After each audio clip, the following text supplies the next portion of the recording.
Hi అండి. Praise the lord. దేవుని నామాన మీ అందరికీ నా యొక్క వందనాలు తెలియజేస్తున్నానండి.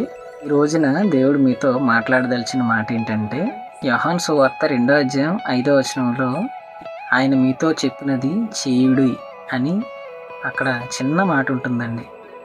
దాని యొక్క ఆంతర్యం ఏంటంటే, దాని యొక్క ఆంతర్యాన్ని మనం ఏ విధంగా అర్థం చేసుకోవాలి అని అంటే, దేవుడు అబ్రాహాముకు నేను చూపించిన ప్రదేశానికి, నేను చూపించినటువంటి దేశానికి నీవు వెళ్ళి కాపురముండు అని సెలవిచ్చినప్పుడు అబ్రాహాము ఆయన చెప్పిన రీతిగా చూపించినటువంటి ప్రదేశానికి వెళ్ళి కాపురమున్నాడు. ఆయన చెప్పిన పనిని అక్కడ ఆయన చేశాడు. చేసినందుకు ప్రతిఫలంగా ఏమైందంటే, ఆయన అడుగుపెట్టిన ప్రతి స్థలంలో కూడా దేవుడు అబ్రాహామును ఎంతగానో ఆశీర్వదించాడు.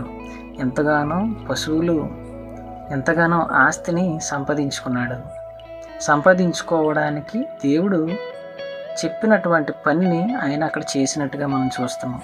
దేవుడు చెప్పినటువంటి పనిని అబ్రహాము గారు చేసినందుకు గాను ఎంతగానో ఆశీర్వదించారు. అదేవిధంగా కానా పెండ్లి వివాహంలో శిష్యులను రాతి బాణలను నీళ్లతో నింపుడి అని సెలవిచ్చినప్పుడు వారు అట్లే ఆ తొట్టెలను నీళ్లతో నింపినప్పుడు దేవుడు అద్భుత రీతిగా ఆ నీటిని ద్రాక్షారసం కింద మార్చారు. ఇక్కడ మనం గమనించవలసింది ఏంటంటే, శిష్యులు ఆయన చెప్పినటువంటి పనిని చేశారు కాబట్టి అక్కడ అద్భుతాన్ని చూడగలిగారు. అబ్రహాము కూడా తన జీవితంలో దేవుడు చెప్పినటువంటి పనిని చేశాడు కాబట్టి ఎంతగానో ఆశీర్వాదం పొందాడు.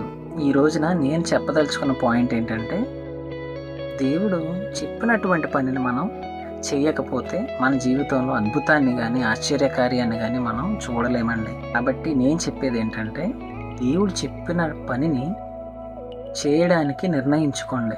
ఆయన చెప్పిన పనిని చేయడానికే తీర్మానించుకోండి.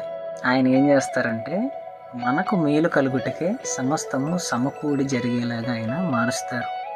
కాబట్టి కొద్ది మాటలు దేవుడు మన వినికిడిలో దీవించునుగాక. Amen. May God bless you all.